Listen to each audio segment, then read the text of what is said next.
5 ka mga miyembro sa kapamilya giingong nga nagtagsa og quarantine pass. Gipasanginlan silang mi-photocopy sa ug maoy migamit. Si Lian Singkulan sa exclusive report.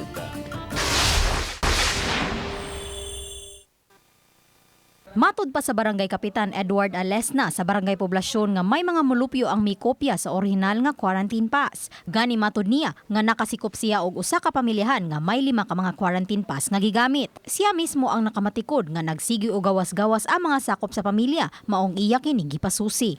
Naibong may ba nga sa nganong magsigim ni sila gawas. Wala nga akong gipasusi. Sila day 5 sa membros pamilya, puros na ay inani.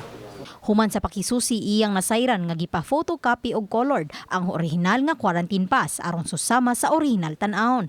Bit-bit usab sa Barangay Kapitan ang ilang mga quarantine pass diin iya kining gitandi sa orihinal.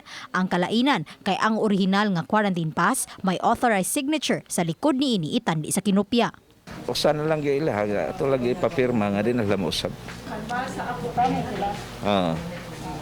Ngay kung gyud pasaylo. Hangyo ni Alesna nga dili gamiton ang quarantine pass aron maka-istambay sa daplin sa daan. Samtang matod sa hepe sa Talisay City Police nga ubay-ubay gihapon ang mga wa mo patuo sa curfew atol sa enhanced community quarantine. Niadtong Sabado, adunay 54 ka mga tawo samtang 55 usab kagahapon ang nasikop. Dili usab dawaton sa kapulisan ang rason nga nakalimot lang og da sa ilang quarantine pass. We also would like to thank the barangay officials because among na-notice that they are conducting now recorrida to assist us in making sure that the ECQ will be implemented as prescribed. Uban ni Renante Quiñones, Lian Singkulan, Balitang Bista.